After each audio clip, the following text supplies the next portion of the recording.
You need to watch this if you struggle with fear or love a good scare. The jester will prepare a place for you. Imagine a room cloaked in darkness. Your heart races, senses on high alert.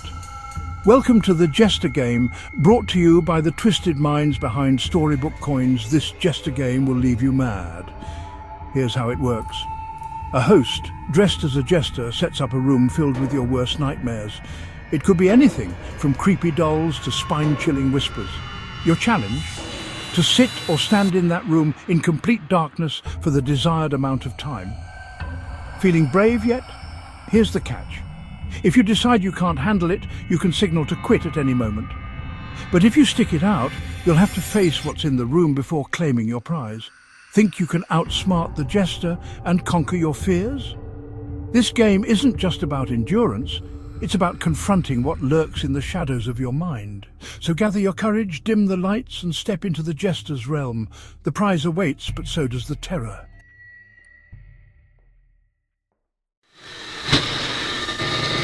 That's really sweet. And all of this. This is Storybook Radio. The park sat in the lull of late afternoon, with distant conversations drifting through the air as leaves scraped along the pavement. A dog barked once, then fell quiet. Near a weathered picnic table, Eli Vance worked at becoming something more than what he was. He was 17, lean, underfed in the way of kids who forget meals when they're focused. Dark curls fell across his forehead, never quite controlled, while his hands moved with purpose, quick when needed, still when it mattered. His eyes tracked everything, even when he looked away, and he spoke only when it served a reason. There was no crowd, just one friend, buzzed cut, leaning against the table, watching without expectation. That was fine. It always started small. "Watch closely," Eli said, holding a coin between his fingers. The coin vanished, not with a flash or flourish, but simply gone. His friend blinked. "Okay, where'd it go?" Eli didn't answer. He stepped to the table and pressed his palm against the surface. The wood was worn, scratched with initials, solid beneath his hand. He reached into his pocket and pulled out another coin, turning it so it caught the light before lowering it toward the table and releasing it. Instead of bouncing, the coin passed straight through. A soft thud sounded beneath. His friend straightened. "Yo, how did you—" Eli crouched, picked it up, and brushed it off out of habit. "Angle," he said. "You just gotta know where to look." Still, something lingered. The trick had worked too cleanly, without resistance, without friction, as if the table had never been there at all. He pushed the thought aside. "All right," he said, stepping back. "Last one?" His friend smirked. "This better be good." Eli drew a slow breath and centered himself before closing his eyes. For a moment, nothing changed. Then his heels began to rise, not from a jump or a shift in balance, but with a steady lift that carried him upward inch by inch. His friend's smirk faded. "Nah, you're not." Eli hovered in place, suspended in a silence that pressed in around him. His arms hung loose at his sides, his expression steady, as if the effort required nothing from him at all. Then he lowered, his shoes meeting the pavement with a soft, controlled tap. "What the hell was that?" his friend said, circling him. "You didn't jump. There's nothing here." Eli opened his eyes, a faint smile forming. "Told you," he said. "You just gotta know where to look." A clap sounded behind them, slow and even, less like celebration and more like recognition. They turned. A man stood a few yards away, as though he had always been there. He was tall and composed, with a full beard framing his face, and a tailored suit and hat casting a shadow over his eyes. He didn't fit the setting, or the setting didn't fit him. "Impressive," the man said. "Very impressive." Eli straightened. "Thanks." The man stepped closer, his focus fixed on Eli alone. "You didn't rush it," he said. "Most people do. They try to prove something. You let the moment unfold." Eli shrugged. "I've been practicing." "I can tell." A brief pause followed. "You deserve an audience." The words carried weight, not as praise but as something already decided. Eli glanced at his friend. "I mean, I'm working on it." The man nodded. Working towards something and stepping into it are not the same. He turned slightly as if the conversation had already reached its conclusion. "Come find me." Eli frowned. "Where?" The man looked at him, a faint hint of amusement in his eyes. "You already have it." Eli's expression tightened. "Have what?" "You're not the only one who knows a few tricks." Then he walked off, blending into the park until he was gone. Eli stood there for a moment, replaying the exchange. His hand slipped into his pocket, his fingers brushing against something stiff. He pulled it out. A card, a name, an address. He had no memory of putting it there. For the first time since he started practicing, he wasn't thinking about the trick. He was thinking about where it might lead. Eli didn't show the card. Instead, he slipped it back into his pocket, slow enough to seem casual, careful enough not to draw attention. "What is it?" his friend asked again, stepping closer. "Nothing," Eli said. "Just some promo thing." "Let me see it." Eli turned away, already heading toward the path that cut through the park. "It's nothing," he repeated, this time with enough weight to end it. His friend lingered for a moment, then exhaled. "Aight, man. You weird anyway." Eli didn't respond. He kept walking, the sound of gravel shifting beneath his shoes filling the silence. He didn't check it again, not while crossing the street, not when a car passed too close to the curb, not when he turned onto his block, where the houses lined up in near-perfect repetition. His house sat between two others that looked nearly identical, the kind of place that drew no attention unless something went wrong. The porch light flickered once as he stepped inside, then steadied. No one called out. His parents gifted him the place a month after his high school graduation. No movement followed him, only his shadow and cool air. He can hear the low hum of the refrigerator and the faint ticking of a clock somewhere deeper in the house. Eli closed the door and stood there for a moment, letting the silence settle. Then he reached into his pocket. The card slid into his hand, a name, an address, nothing else. He turned it over. Blank. He held it there longer than he meant to, as if something hidden might reveal itself if he stared long enough. Nothing did. The highway stretched long and uneventful, a straight line cutting through land that gave up detail the farther Eli drove. Buildings thinned first, replaced by open stretches of grass and scattered trees, and eventually even those fell away until there was only road, sky, and the low hum of the engine beneath him. Eli kept one hand on the wheel while the other rested near his pocket. He didn't need to check the card again. The address had already settled in his mind, fixed there in a way that felt closer to memory than something he had only just read. The farther he drove, the less there was to measure the distance. No traffic to pace him, no headlights passing in the opposite direction, just the occasional sign counting down miles to places he wasn't going. Overhead, the sky shifted as the sun lowered, shadows stretching across the road and breaking beneath the motion of the car. At some point, the drive stopped feeling like a choice and started feeling like something already in motion.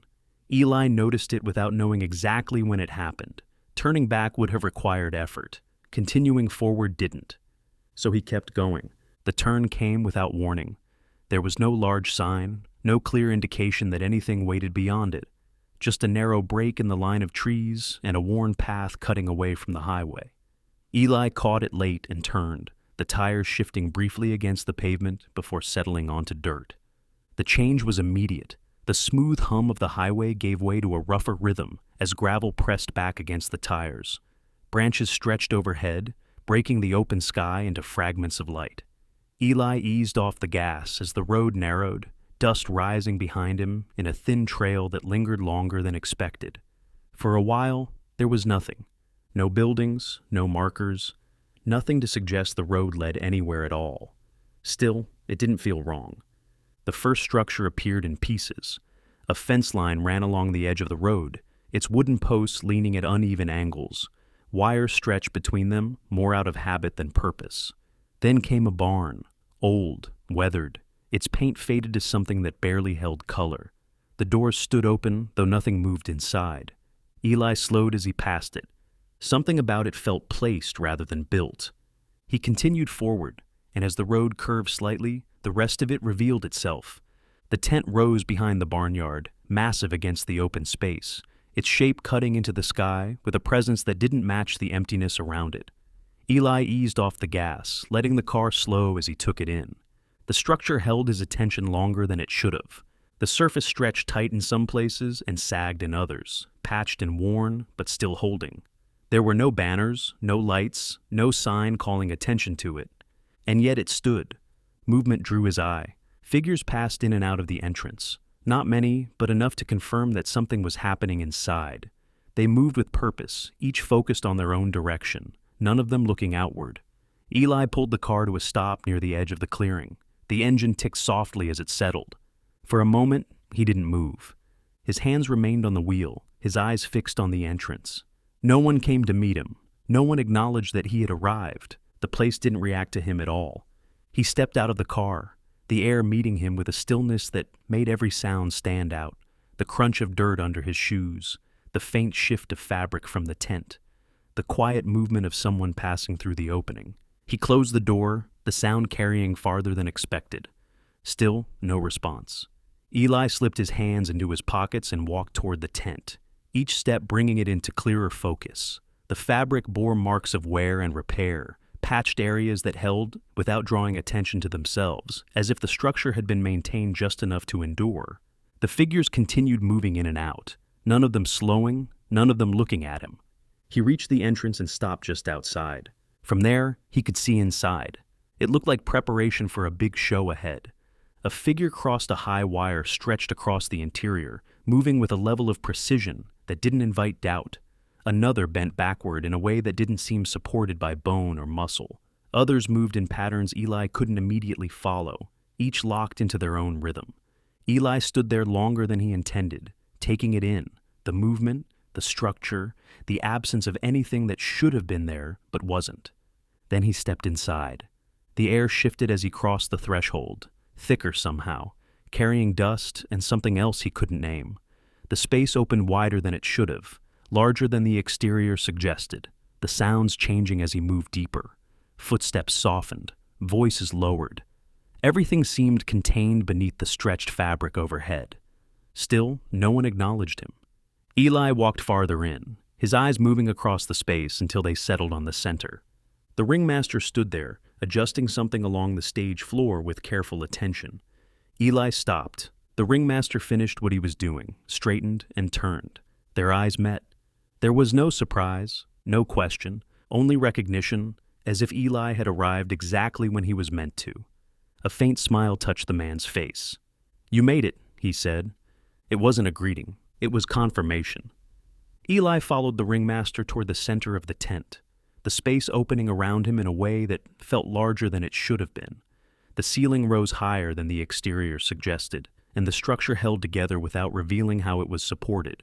The ground beneath his feet wasn't quite dirt and not quite wood, but something in between, packed down from repetition, smoothed by movement, marked in places where performers had stepped often enough to leave a trace that hadn't faded. The ringmaster didn't look back. He moved with the assumption that Eli would follow. "Watch your footing," he said. Eli glanced down. At first the markings were faint, little more than discoloration. The longer he looked, the clearer they became. Lines, arcs, positions worn into the surface, suggesting paths that had been repeated so often the ground had begun to remember them. Every performer had their spot on stage. Eli stepped forward, his foot crossing one of the lines without thinking. "Not there," the ringmaster said. Eli paused mid-step and shifted his weight back slightly. "Then where?" The ringmaster gestured just off the path, where it hasn't already been decided. Eli adjusted, stepping away from the worn markings. The difference felt small, almost negligible, but he noticed it anyway, as if he had stepped outside something he hadn't realized he had entered. They passed beneath the high wire first. Up close, it stretched farther than Eli expected, pulled tight between two fixed points with a tension that didn't waver. A male performer with a wooden prosthetic leg moved across it with precision, placing each step exactly where the last had been. His balance so controlled, it never seemed at risk. There was no safety net beneath him and no visible margin for error. Eli slowed slightly, watching as the man reached the end, turned without looking down, and began again with the same measured pace. "He doesn't miss," the ringmaster said. Eli glanced at him. "Ever?" The ringmaster kept his gaze on the wire. "Not anymore." They continued. The performer climbed down, adjusting the prosthetic on his leg that ended in a fine, tapered point. At first, Eli didn't register how narrow the tip extended, but as the angle shifted, the detail became clear. The man stood and stepped forward, the tip meeting the ground with exact placement. There was no hesitation, no searching for balance. Each step landed as if it had already been decided. "You knew," the man said without looking up. Eli hesitated. "Yeah." The man nodded once, as if that explained everything, then continued walking, his steps falling into a worn path beneath him. "He used to fall," the ringmaster said. Eli looked at him. "Used to," the man added, the word carrying a quiet finality. "We call him Mr. Peg," the ringmaster said. They moved on. Along the far side of the tent, a figure shifted into a position that didn't seem supported by structure, her long spine bent beyond what Eli understood as its limit, her limbs folding inward before extending again in a controlled, continuous motion. Eli slowed again, watching her skinny figure crawl through tight rings. She didn't strain or correct herself. Each position flowed into the next as if she had already reached it before moving. "She doesn't look like she's trying," Eli said. "She isn't," the ringmaster replied. "She's executing." The lady paused briefly, her head turning just enough for Eli to catch her sunken expression before her attention returned inward. Her movement continued without hesitation, unaffected by his presence. "Call her Spider," the ringmaster said. Eli watched her a moment longer before following again. Around them, the rest of the performers continued their routines, each locked into a pattern that never faltered or overlapped. A nutty juggler in a clown suit maintained an unbroken sequence. 4 chairs stacked beneath his feet without disturbing his balance once. A striped-faced animal handler controlled the tigers. He moved in tandem with them so precisely it felt predetermined. At this point, Eli and the ringmaster had reached the center, where the space opened just enough to hold everything together. From there, Eli could see it all at once. The wire above, the platforms, the shifting movement of bodies, repeating patterns that never quite intersected. Beyond it, the seating empty for now. "They practice like this every day?" he asked. "They perform," the ringmaster corrected. "It is time, Eli. Take your place." The box rolled onto the stage as Eli stood alone in the marked space, its wheels turning just long enough to register before settling at center. He hadn't seen who brought it out, and there had been no signal to mark its arrival, no shift in sound, no change in light. It was simply there. Eli let his eyes rest on it, taking in its height, its narrow frame, the worn edges that suggested repetition rather than age. For a moment, he stayed still, letting its presence settle before stepping forward. This was his new trick. He had practiced the sequence enough to follow it without thinking, where to stand, how to enter, how long to hold, but not enough to understand what actually happened once the door closed. That uncertainty lingered beneath his focus, subtle but persistent. This was also his first show, and oddly enough, there was no audience. The seating stretched out in front of him, rows of empty chairs fading into shadow. There was no movement, no sound, nothing to confirm that any of this extended beyond the act itself. And yet, the space didn't feel hollow. It felt occupied in a way that refused to reveal itself. Off to the side, the ringmaster stood composed, his gaze moving across the seating in sections, as if acknowledging individuals Eli couldn't see. "It's time," he said. Eli nodded once and stepped forward, his feet settling into the worn impressions in the ground. The positioning felt immediate, familiar, as if others had stood exactly where he stood now, repeating the same sequence until the space had learned it. He circled the box slowly, not for performance, but for control, letting his hand brush along its surface to confirm its solidity before stopping at the door. It was real. That mattered. He opened it. The interior swallowed the light immediately, revealing a depth that didn't match the exterior. The darkness felt layered rather than empty, as if the space extended beyond the structure itself. Eli paused at the threshold, his gaze drifting once more toward the seating. Still empty, he stepped inside. The space tightened around him as he turned, his shoulders brushing the sides, his back settling against the interior wall. For a brief moment, he felt contained, aware of edges, boundaries, structure, before the door closed and that awareness disappeared entirely. Eli disappeared with it, not hidden, not obscured, not concealed behind darkness or trick angles. Gone. The box remained at center stage, unchanged, offering no indication that anything had entered it at all. Its stillness held as time passed, long enough to be felt, but not measured. Then the door opened. Eli stepped out. There was no transition between absence and return. He simply emerged, stepping forward into the marked space, as if nothing had interrupted him. His posture was steady, his breathing controlled, his expression composed in a way that suggested the act had completed exactly as intended. He faced the seating and waited. Nothing came, no applause, no shift in the air, no indication that anything had been witnessed. Eli let his gaze move across the rows, slower this time, searching without fully realizing it, as if patience alone might reveal something. It didn't. The moment stretched just long enough to settle into something uncanny before the ringmaster stepped in beside him, his voice low. "Bow!" Eli turned anyway, faced the seating, and bowed, holding the position longer than felt natural before straightening again. The ringmaster stepped forward, his posture opening outward as he addressed the space. "And now," he said, his voice carrying across the tent, "the next act." The tent didn't empty when the acts ended. Nothing about the space suggested closure or release. The performers stepped away from their positions, but not with the ease of something finished, more like they had paused within a structure that continued whether they occupied it or not. Eli remained near the center, his attention drifting back toward the seating. The rows stretched out in front of him, unchanged, empty in every visible way. No movement passed between them, no sound carried from them. Nothing shifted to suggest that anything existed there, beyond what he could already see. "Did you feel it?" the ringmaster asked, stepping beside him. Eli didn't turn. "Not a thing." The answer came without hesitation. The ringmaster didn't react to the uncertainty in Eli's voice. He let the words pass, his attention drifting back to the empty rows as though nothing had changed. Eli turned fully toward him, tension settling into his expression. "I didn't see them. Didn't even hear them. You keep saying they're there, but I saw nothing." "That's because you're looking for proof," the ringmaster said. Eli frowned, the response slipping past him without landing.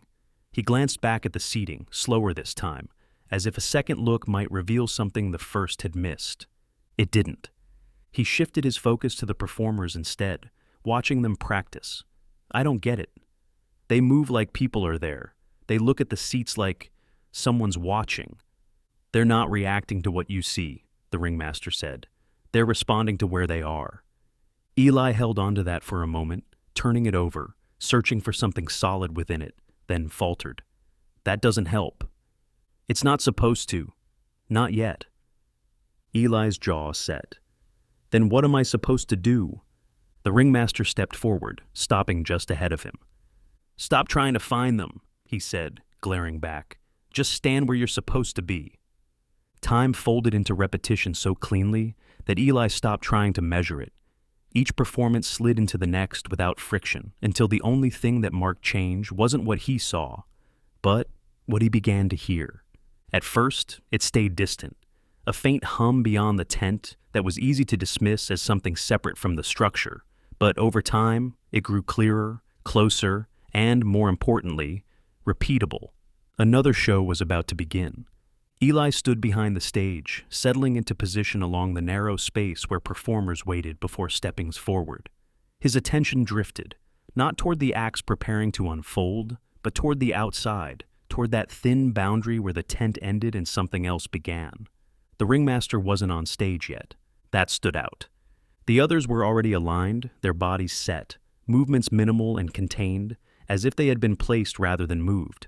But the one who always began it, the one who set the tone, hadn't appeared. Eli registered the absence. Then the sound reached him. An engine approaching, steady and unmistakable. Gravel shifted beneath tires as it came to a stop just outside. Eli stilled, his focus narrowing. A car door opened, then another. Low voices followed, overlapping just enough to suggest conversation without forming anything distinct. He leaned slightly, his attention fixed on the entrance, listening as if holding still might sharpen what he heard. The voices lingered longer this time, as if no one was in a hurry to come in. Behind him, the performers held their positions, their stillness not passive but prepared, as if they were waiting for something specific to begin. The show didn't start. Eli noticed that. Nothing transitioned, no act began. Everything held, waiting. The murmuring continued just beyond the entrance, never forming into anything clear, never crossing into the space. Then, movement, not outside, on stage. The ringmaster stepped forward. No announcement preceded him. No sound marked his entrance. He simply appeared where he always stood, his presence aligning with the structure as if it had been waiting for him. And the moment he did, the sounds outside stopped. The murmuring cut off. The presence beyond the tent vanished, as if whatever had been there no longer needed to be. "Get in place! The show is starting!" Spider's voice followed immediately, snapping the moment into motion. Eli turned and stepped into position without hesitation.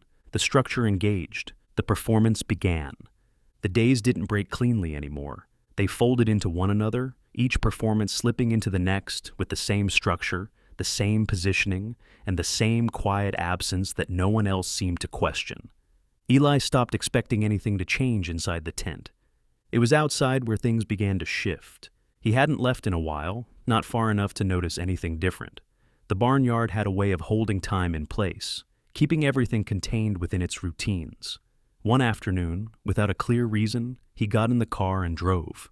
The road felt longer on the way back, not because it had changed, but because he was paying attention now. The same fence line passed by, the same stretch of dirt giving way to pavement until the road widened into something familiar again. The town returned gradually, first in pieces, gas stations, small storefronts, traffic lights that forced him to slow down. Then, in movement, people crossing streets, cars pulling in and out of parking lots, the steady noise of activity that didn't depend on him.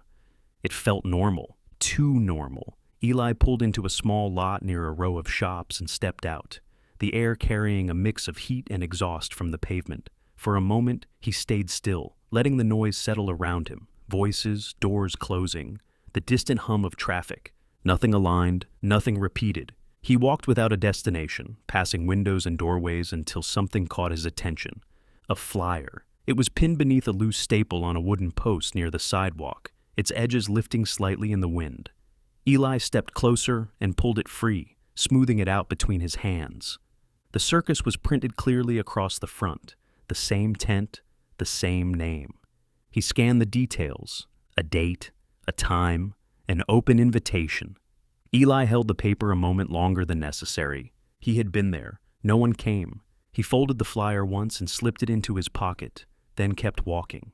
More appeared after that, on storefront windows, taped to glass, posted along corners where people would have to see them. The same design repeated across places that had nothing to do with each other. It wasn't random, it was placed. Eli slowed near a diner, the sound of utensils and low conversation drifting through the open door. Inside, a television flickered above the counter, drawing his attention before he realized he had stepped in. He took a seat near the back. A segment was playing on the screen, cleanly edited and tightly produced, presenting the circus as something gaining traction just outside the city. The footage showed the tent from a distance, framed in a way that made it feel larger.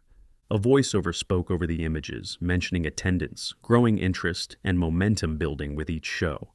Eli leaned forward slightly. The entrance appeared on screen. People walked in. The clip ended before anything else could follow. He sat there as the noise of the diner returned in layers, the scrape of a chair, a glass set down too hard, someone laughing at something he didn't catch. He had been there. He hadn't seen anyone. Eli shifted in his seat, his hand brushing against the folded flyer in his pocket, as if confirming it was still there. Outside, a car passed slowly, then another. For a moment, he watched through the window as one of them turned down the road leading out of town, the same direction he had come from, the same direction that led back to the tent. He held his gaze there briefly, then looked away. The conversations didn't start all at once. They appeared in passing, easy to miss, easier to ignore if he hadn't already been paying attention. Eli began noticing them in places where people had no reason to exaggerate. A pair of voices near a gas pump carried just far enough to register as he stepped out of his car. Two men stood on opposite sides of the pump, one in a faded construction vest, the other in a wrinkled button-down with the sleeves rolled unevenly past his elbows. "You going this weekend?" the man in the vest asked, not looking up from the nozzle. "I heard it's packed," the other replied, tapping his card against the machine like he was in a hurry. Eli didn't turn. He didn't need to. The tone was casual, automatic, the kind of exchange people have when the answer is already assumed. Later, outside a small grocery store, he heard it again. A couple stood near the entrance. The woman held the door with her shoulder, balancing a bag of produce in one arm, while the man adjusted his grip on a case of bottled water, his knuckles pale from the weight. "Said the last show was insane." The man shook his head slightly like he was still processing it. "I'm telling you, we should have gone earlier." Eli slowed just enough to catch the rhythm of the conversation without drawing attention to himself. They weren't guessing, they were recalling. He kept walking. The pattern followed him. Different people, different places, same certainty. A group of teenagers leaned against a low wall near a bus stop, their backpacks dropped at their feet, their voices overlapping. "Bro, I couldn't even see the stage." "That's what I'm saying. It was too packed." "Next time, we gotta get there early." One of them laughed, shaking his head as if the memory still didn't sit right. Eli watched them from across the street for a moment longer than necessary. None of it matched what he had seen. Eventually, he stopped ignoring it. That evening, he approached someone directly. The man stood outside a convenience store, leaning against the side of his car. He wore a plain black hoodie despite the heat, the hood pushed back just enough to reveal a close shave and a thin scar running along his jawline. His attention was fixed on his phone, his posture relaxed but guarded. Eli stepped closer, keeping his tone neutral. "You've been to the circus?" he asked. The man glanced up, his eyes narrowing slightly as he sized Eli up. "Yeah, a couple weeks ago." Eli studied him. "How was it?" The man let out a short breath, something between a laugh and a reaction he hadn't fully decided on.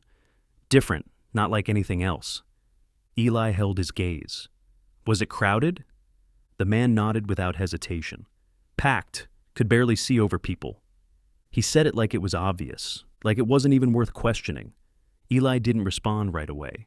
The man's attention had already dropped back to his phone, the conversation finished on his end.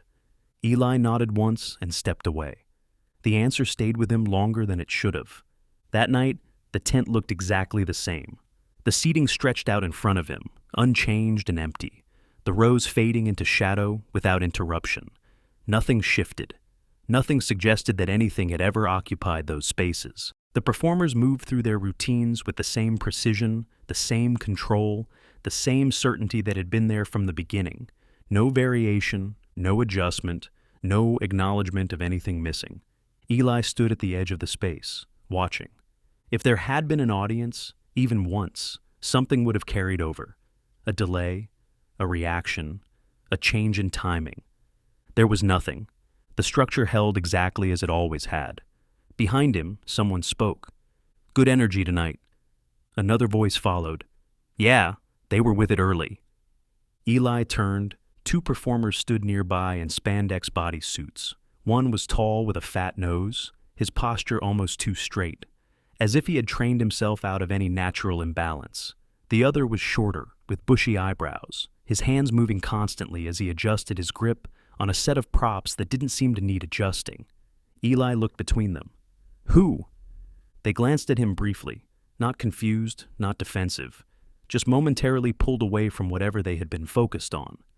"The crowd," the shorter one said. Eli held their gaze. "There's no one out there." They didn't argue, they didn't laugh. The taller one gave a small nod, as if acknowledging something Eli hadn't reached yet. "You'll get there," he said. Then they moved on. Eli stayed where he was, his attention returning to the seating. The rows remained still, unchanged, but the way everyone spoke about them didn't.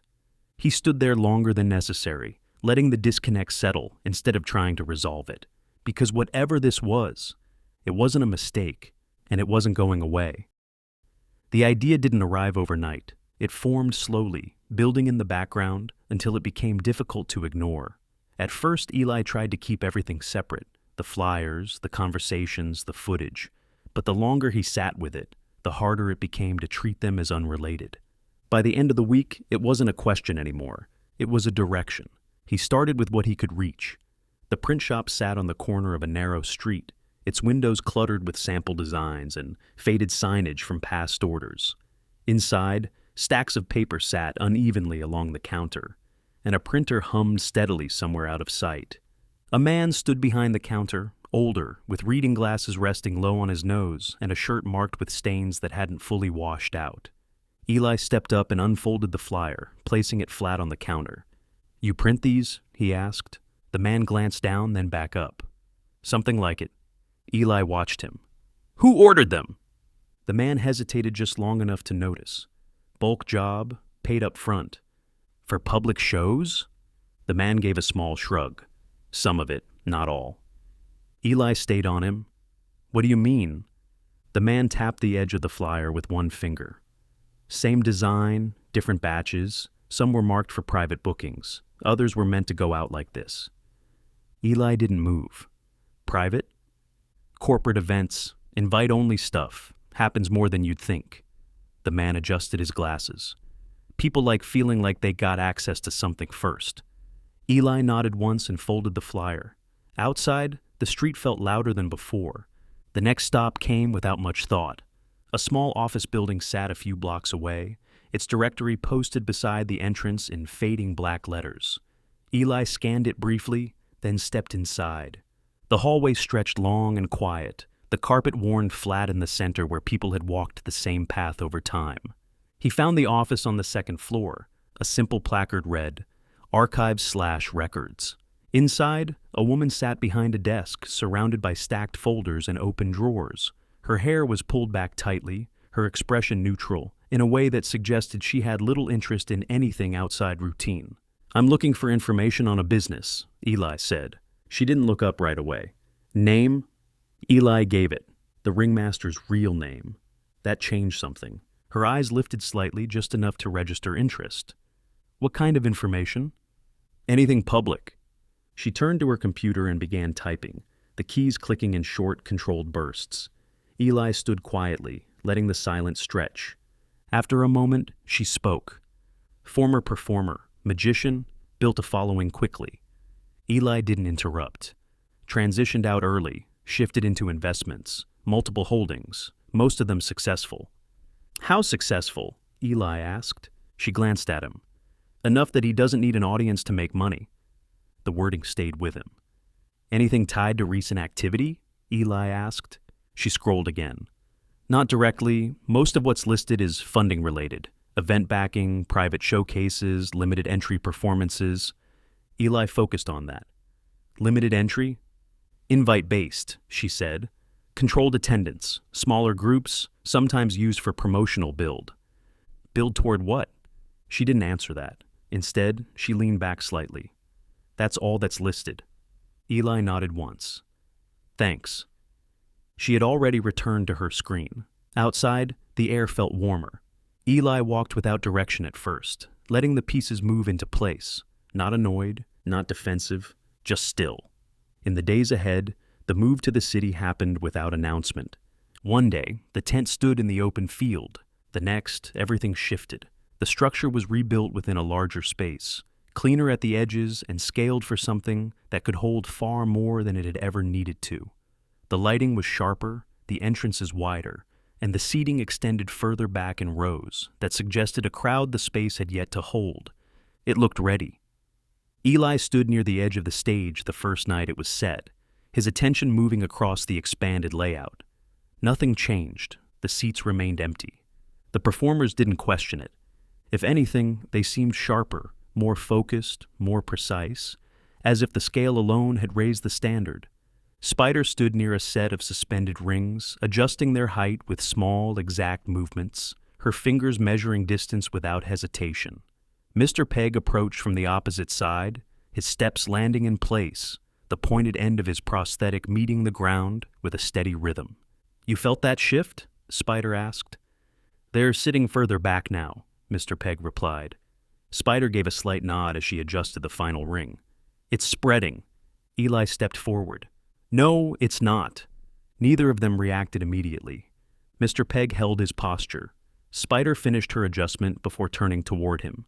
Her expression remained steady, without irritation or defensiveness. "You're adjusting for something that isn't there," Eli said. "All of you are." Mr. Pegg turned slightly. "You're early." Eli shook his head. "No, I've been here. I've watched every show. It doesn't change." Across the floor, the juggler maintained a steady pattern, 5 pins moving in a controlled arc that never broke rhythm. His wrists locked into the motion as if nothing outside it required attention. "They liked the variation last time," he said, without looking at Eli. Eli turned toward him. "Who?" The juggler added another pin into the sequence, adjusting the pattern without losing control. "The timing worked," he said. "That's what matters." "That's not an answer," Eli said. "It doesn't need to be," the juggler replied. Eli exhaled, the frustration beginning to surface.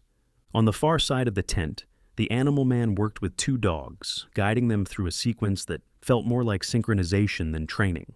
One moved in tight circles while the other held position, both responding to subtle shifts in his posture. "They don't hold attention long if you repeat too much," the animal man said. Eli turned toward him. "You keep saying that like someone's watching." The animal man continued for a moment longer, then gave a small signal. Both dogs settled immediately before he straightened and faced Eli. "They are?" Eli stepped closer. "No, they're not." The animal man met his gaze without urgency. "You're looking for confirmation." "I'm looking at what's actually there," Eli said. "And that's the problem," the animal man replied. Eli let out a short breath. "No, the problem is all of you are acting like this is normal." Mr. Pegg stepped down from the wire, his balance never shifting as he moved. "It is normal," he said. Eli turned toward him. "How?" Mr. Pegg held his gaze. "Because the structure doesn't change just because you can't see it yet." "That doesn't mean it's there," Eli said. Spider stepped down from her position, controlled. "It means you're not in it," she said. Eli looked between them. "Then explain it." No one did. That made it worse. "You keep saying the same thing," Eli continued. "You adjust, you react, you talk about sections like, there are people sitting there, but there's nothing there. Not once." The juggler caught the pattern cleanly and reset it, the motion never breaking. "That's because you're waiting for something to prove it to you," he said. Eli shook his head. "Yeah, that's how it works." "For you," the juggler replied. The line settled between them. Eli turned and looked out across the seating again, letting his eyes move slowly from one section to the next. Every row was empty. Nothing shifted. Nothing responded. He turned back. "You're all seeing something I'm not." No one moved. No one answered. Mr. Pegg returned to the wire. The juggler resumed his pattern. The animal man gave another signal, and both dogs moved in sync again. Spider turned back to the rings. Everything resumed as if the conversation had already ended. Eli stood there, watching them fall back into rhythm, without hesitation, without doubt, without any need to prove what they believed. And that, more than anything else, made it worse. Because whatever they were working with, it was enough. And whatever he was missing, wasn't. The arena stood in the center of Eli's city, placed among buildings he had passed his entire life without ever needing to notice it. Now it was impossible to ignore. Its structure rose above the surrounding blocks in clean lines, built to hold attention without announcing itself. Traffic moved around it in steady patterns, people crossing streets and continuing on without looking twice, as if something this large required no acknowledgement at all. Eli stood across the street taking it in. This was familiar ground, and somehow this wasn't. He crossed with the light and moved toward the entrance. Inside, the scale revealed itself immediately. The seating rose in tiers, stretching upward in wide arcs that could hold thousands. The arena floor had been sectioned into defined performance zones, each marked subtly into the surface. Overhead, the lighting rig extended high into the rafters, a grid of steel and suspended fixtures casting a controlled brightness across the space. Everything was in place. The environment settled into a quiet readiness. The performers were already on the floor, each positioned within their own space, separated but aligned, as if the structure had arranged them before Eli arrived. At the center, the ringmaster stood without moving. Eli stepped onto the floor. "This is where it changes," the ringmaster said. Eli didn't respond. He could feel it. Coming to the stage! The overhead lights shifted slightly, drawing focus upward. Mr. Pegg. The wire stretched across the arena at a height that made the distance impossible to ignore. Mr. Pegg stepped onto it without hesitation. His weight settled through the prosthetic first, the pointed tip finding the wire with exact placement before his other foot followed. He moved forward with a steady rhythm, each step landing cleanly, without visible correction. Eli watched closely. There was no adjustment. Halfway across, Mr. Pegg slowed slightly, then shifted. He seemed to be attempting a flip. Eli leaned forward, trying to read it before it happened. Mr. Pegg compressed his movement just enough, then pushed off the wire. For a moment, he left it completely. His body rotated forward in a tight, controlled motion before descending back toward the line. The prosthetic struck first, a precise contact point that looked, for an instant, slightly off. Eli leaned forward again, but Mr. Pegg held it, a subtle shift through his center locking the placement in before his second foot followed. He continued walking without pause or acknowledgement, reaching the far end as if the height had never mattered. As he stepped down, the overhead lights softened and the focus shifted back toward the arena floor. Spider was next to take center stage. She was already moving into position as the lighting narrowed toward the center. The rings formed a defined lane, mounted on steel posts anchored into the ground, each one set at varying heights and slight offsets that forced constant adjustment. The course stretched forward in a staggered pattern, breaking any straight rhythm and demanding precise control. A digital clock glowed above the arena. Its countdown timer marked Spider's race to the end of the course. She only had 3 minutes. The countdown began. Spider moved. She cleared the first ring cleanly, dipping through the flame before driving forward into the next, her movement controlled as she built speed through the early section. 2 minutes and 18 seconds left. The course tightened. The rings rose higher and shifted off-center, forcing her to jump and adjust mid-air. She pushed through one, landed slightly offline, and corrected immediately, continuing forward without breaking momentum. The path angled left, then right, forcing constant recalibration. 1 minute and 7 seconds is on the clock. Eli glanced up. Time had moved faster than it felt. Spider didn't look at the clock. Her movement sharpened instead, each transition tighter as the margin narrowed. The final stretch came into view, 3 elevated rings angled inward. 19 seconds. She accelerated, clearing the first, then the second, adjusting mid-air to match the alignment before landing cleanly. The final ring stood ahead, higher, narrower, offset. 4 seconds. She stepped once to set her line, then launched. Her body passed cleanly through the flame, landing beyond the course with enough control to carry her forward without breaking stride. The clock hit 0 behind her. The flames dimmed as she stepped out. And as she cleared the lane, the heat seemed to linger just long enough for the next act to take its place. Up next was the juggler. The transition was almost immediate. At the center of the arena, a shallow steel container reflected the overhead light, filled with gasoline rising just above the tops of the juggler's shoes. He stepped into it. The liquid shifted around his feet before settling. He struck a match and brought it upward, running the flame along the edge of the first sword. Fire caught instantly. He turned the blade once, then passed the flame to the next, igniting each in sequence as he prepared to juggle them. The gasoline remained still beneath him. That made the risk clear. He began. 3 flaming swords moved first, rotating in tight arcs that never broke rhythm. The fire traced each movement above him, while the fuel remained below, the 2 never touching. A 4th blade entered, then a 5th. The pattern expanded, each addition narrowing the margin for error while he remained planted inside the container, his balance adjusting subtly with each movement. The flames burned brighter as the blades moved faster, crossing above him in controlled paths. Above, fire. Below, fuel. One mistake would connect them, but it didn't. He held the pattern, then collapsed it cleanly, catching each blade in succession until the motion stopped. As the last blade settled in his hand, the light shifted again, pulling attention away from the center. Next to enter, the animal man. He stepped forward with the tiger already at his side, entering the space as the juggler stepped away. He guided the animal to center with a light touch along its jaw, turning his body slightly to align with it rather than confront it. The tiger lowered its head in response, its attention fixed. Eli leaned forward. The tiger's jaw opened. The animal man raised his hand, palm flat, fingers together, and moved it forward in a straight line. His wrist remained firm as his palm settled against the tiger's tongue, followed by his fingers spreading slightly to maintain balance without pressure. He placed it there, allowing the position to settle. Eli could see how little margin there was. Too much pressure, and the tongue would shift. Too much angle, and the teeth would close differently. Any hesitation would break the moment. The tiger's jaw began to close, its teeth lowering around his hand without touching, the space between them narrowing until it nearly disappeared. The animal man held steady, allowing the motion while maintaining control.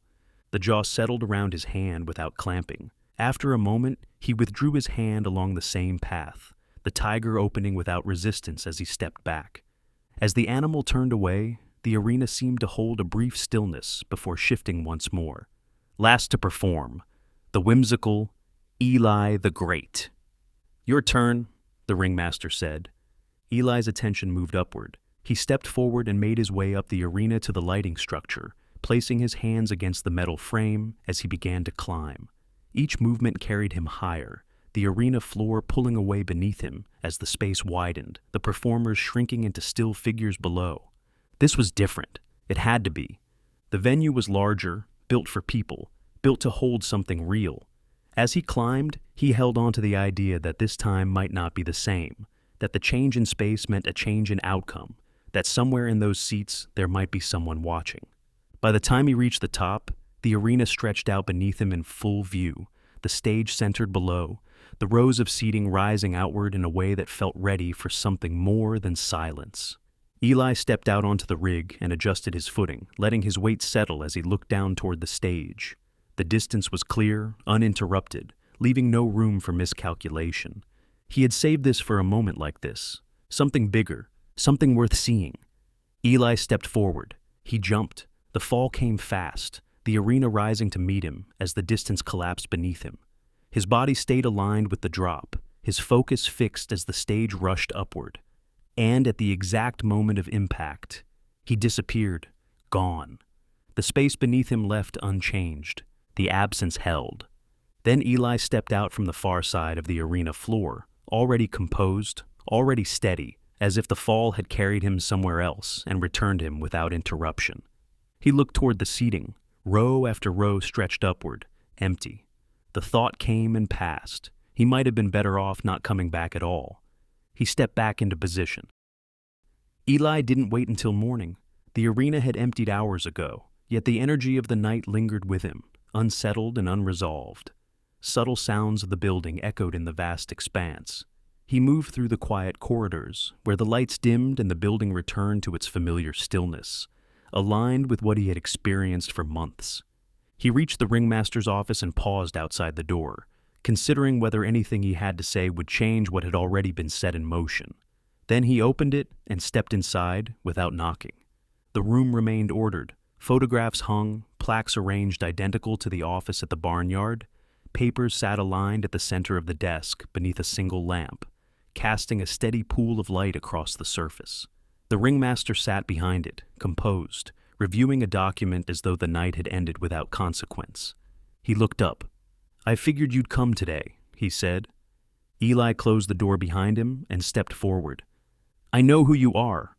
The ringmaster gave a slight nod, acknowledging the statement without surprise. "I looked into your name," Eli continued. "Your companies, where the money comes from. You've been funding projects across different industries for years, startups, research groups, independent ventures. This Circus is just one of them." The ringmaster leaned back slightly, giving him his full attention. "You're paying people," Eli said, "not to come. That's why the seats have been empty. You've been controlling it from the outside." He let the statement settle before continuing. "It's some kind of experiment, and we're part of it." The ringmaster allowed a brief silence to pass. "You've done more than most would," he said. "Most people don't ask questions once they're comfortable." Eli didn't respond. "I'm not staying," he said. There was no hesitation in it. "I appreciate what this has been," he added, his tone steady. "I've made a living here. I've improved, but I'm not going to keep performing under something that isn't real." The ringmaster studied him for a moment, then nodded once. "I figured you'd say that." His hand moved across the desk. "There's something for you." Eli followed the gesture. A blue envelope rested near the edge of the desk, positioned as if it had been placed there in anticipation of this moment. "I figured you'd accept this," the ringmaster continued. "I figured you'd like what's inside, and I figured you'd stay for one more show." Eli stepped forward and picked up the envelope. It carried more weight than expected, both in feel and implication. He opened it. Inside was a revised contract and a number printed clearly beneath it. $20,000 for one performance. He looked up. "Everyone gets it," the ringmaster said. "Every performer." Eli held the envelope for a moment, then gave a small nod. The bigger the facilities, the quieter the corridors. Inside a massive stadium, the team stood lined along the wall, each in position, each preparing without speaking. There was no visible tension in their posture, no sign that anything about this night was different from the others, despite what had been promised. The final show. Eli took his place at the end of the line. The entrance doors remained closed ahead of them, a faint line of light slipping through the seams. Spider went first. She stepped forward when called and passed through the doors without hesitation, disappearing into the brightness beyond. The corridor remained still. Moments later, she returned with the same steady pace and composed expression, giving nothing away. The juggler followed, entering with controlled precision and returning no differently, as though the presence of an audience had no effect on him at all. The animal man stepped forward next, the tiger moving beside him with quiet precision. They passed through the doors together and returned the same way, unchanged in posture or expression. Eli watched all of it closely, searching for something, anything that would confirm what waited on the other side. Nothing did. It felt exactly like every other show. Then the ringmaster stepped forward and positioned himself just inside the entrance. He looked out toward the arena, then back toward Eli. "Ladies and gentlemen," he said, his voice projecting into the stadium beyond, "you may now clap for the final performance." The response came immediately. Applause surged across the stadium, full and unified, filling the space with a force that had been absent for months. Eli felt it before he moved, the weight of it, the expectation carried within it. He stepped forward, pushed the doors open, and walked into it. The stadium stretched out before him, every seat filled, every face turned in his direction. The applause followed him as he moved toward the center of the stage, where the disappearing box waited beneath the lights. Everything was the same, and yet nothing was. He stepped inside the box and closed the door. The sequence began. From the outside, the illusion followed its familiar rhythm. The box shifted, the timing aligned, and the structure of the act unfolded as it always had. Inside, Eli felt the difference immediately. The awareness of being seen altered his sense of control, pulling his focus in two directions at once. His movements tightened where they shouldn't. His precision disrupted not by difficulty, but by attention. As he moved to exit through the hidden panel, his shirt caught on the edge of the door. He felt the resistance instantly, too late to correct. The panel closed. From the outside, the box opened. A strip of fabric remained caught in the door, clearly visible beneath the light. A murmur spread through the crowd. Eli froze inside, fully aware that for the first time since he had begun performing, he had made a mistake that could not be hidden. The ringmaster stepped forward, calm and unhurried, and placed his hand over the exposed fabric, covering it completely. "Think this is a back door?" he said, his voice carrying clearly across the stadium. He paused just long enough for the moment to settle. "Think again?" His hand shifted slightly, and the fabric seemed to dissolve beneath it, leaving no trace behind. He closed the door and then opened it again. Eli stepped out and steadied himself before bowing to the crowd as the stadium erupted in applause. The sound filled the space, louder than anything he had experienced before, pressing in from every direction. The ringmaster stepped beside him and raised his hand, gradually settling the noise until the stadium quieted once more. Then he spoke. "It was never about performing for a crowd or an empty building," he said. The audience listened. "It was about performing your best in the dark, as if the world is watching." He let the words settle, then the applause returned, stronger, fuller, undeniable. Eli stood there, taking it in. The sound finally surrounding him, no longer absent to the boy, but imagined. In a world where stories are the essence of life, what if you could be part of creating the next great tale? Introducing Storybook, a community where your imagination comes to life. A place where writers, readers, and dreamers unite to create something extraordinary. With Storybook, your ideas, your stories, and your characters are more than just thoughts. They become part of a larger narrative.